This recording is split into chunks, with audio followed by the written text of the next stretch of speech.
A lot of questions about this Cubs team going into the offseason, and one was how are they going to find a regular position for Christopher Morel? You want the home runs. He was tied with Cody Bellinger for the team lead with 26. He's played all kind of positions, but he's never found a home. And the DH spot is not where you want to have Christopher Morel on the team moving forward. So we're going to talk about what Jed Hoyer said. We're going to talk a little bit of Christopher Morel. He's also been named in possible trade rumors. All that right here on the Cubs Baseball channel. Thanks for hanging out with us. And if you're not part of the channel, make sure that you like and subscribe. Give us a thumbs up if you like Cubs Baseball.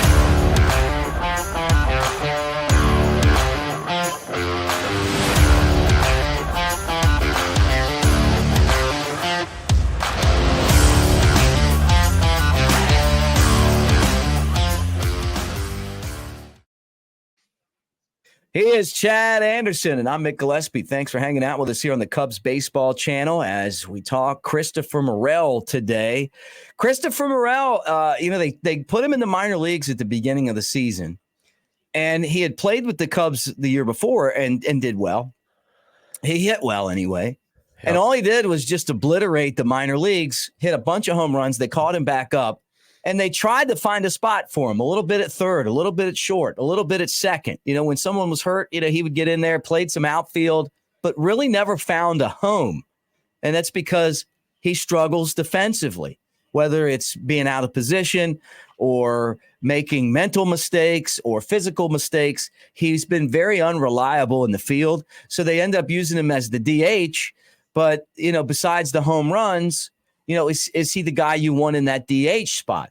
All of these questions are going to fall on Craig Counsell, but Jed Hoyer spoke up, Chad, and he said, hey, we're going to start working him at a new position.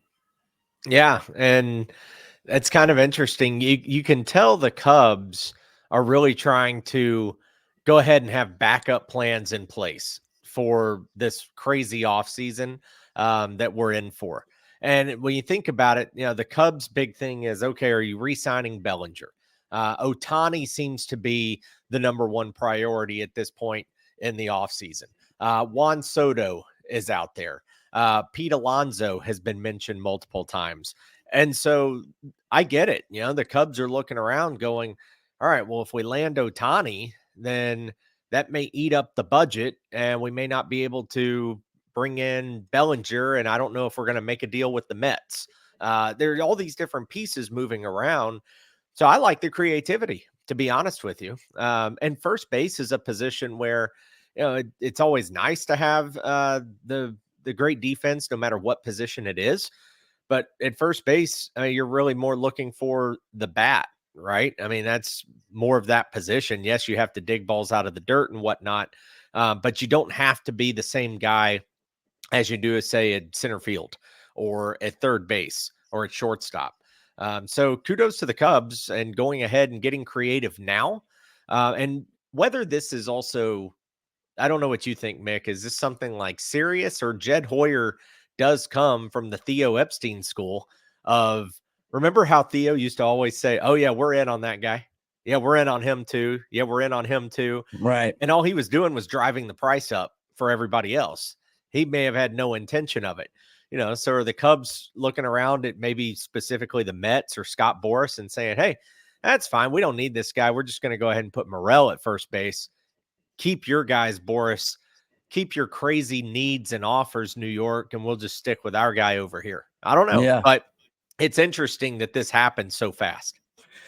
Yeah, I kind of have a different take on the position of first base. And honestly, I'm going to tell you, I'm stealing this from Buddy Bailey, the one of the all-time great minor league managers. But he told me one time, he said, people think that first base is a throwaway position. And he goes, and it used to be, he goes, but when you put somebody really good at first base, it makes your entire infield better.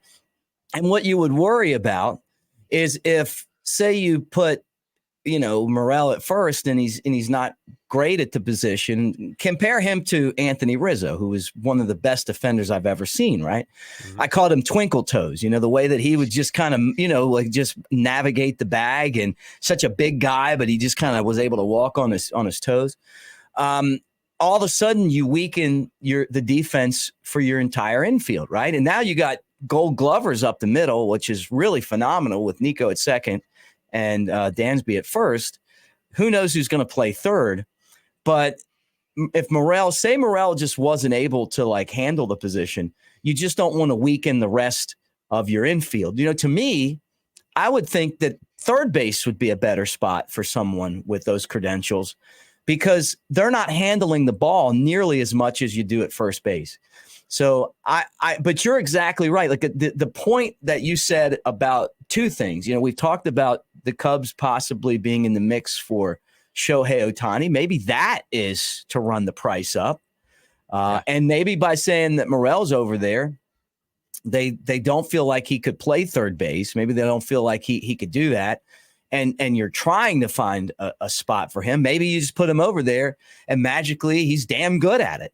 You know, like you don't have to think as much. You just react a lot more, right? At first base. I mean, you're just picking balls and, but then again, I say that, and you know what? I mean, watching like a master at the position, you know, like Anthony Rizzo was, or David Lee, you know, back in the day, you know, there's guys that make it look so easy. I'm sorry, Cliff Lee, that make it look so easy. You know, Mark Grace, you know, like the guys just get over there and they can make all the plays and they make the entire infield better.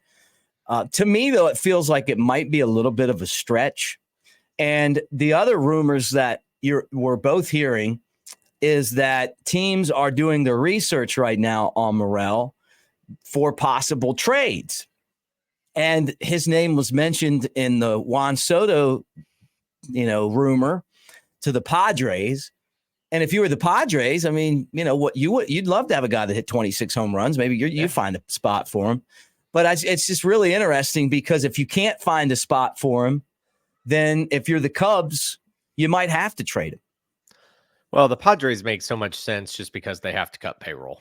I mean, they're having to take out loans just to make payments. That's crazy at the end of the season, you know. So and that's why Morel fits so well there, is just because he's sitting there with you know, still the original contract. They can cut Soto out of the payroll, and I think he's due around $33 million for 2024. So it just makes sense as to why Morel and the Padres and everything would work out. But, you know, some people have also said that, hey, the Soto thing with the Cubs, they haven't even talked about it. And the instant reaction is, well, that may be true, but that just proves that Ohtani is number one. Yeah, right. If you're going after Ohtani, then maybe you don't even consider Soto. Because the strategy too, right? But the strategy is by going after Ohtani, you're not really hurting anyone else on the roster. By going after Soto, you're going to have to trade someone. Correct. You know what I mean? So the strategic aspect of it is if you keep these guys, you don't want them to know that you were really thinking about trading them. You'd be like, you know what? That was all just, you know, rumor. We never intended on getting rid of you. Yeah. And, you know, when you look at Morel and first base and that position and whatnot, yeah, the other thing, though, is I don't have his stats in front of me. I don't really know, just to be fair and honest with everyone. But the Cubs had Eric Hosmer there to begin the season. And I don't really know how great he is defensively. Now, Bellinger turned out to be magnificent at first base. The Cubs got super spoiled by the fact that Bellinger was able to move over to first.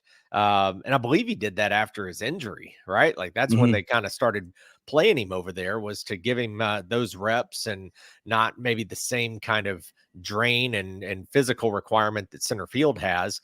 And so Belly turns out to be a superstar, but Eric Hosmer as well was not exactly a superstar first baseman, definitely not with the bat, but from what I could remember from the glove either.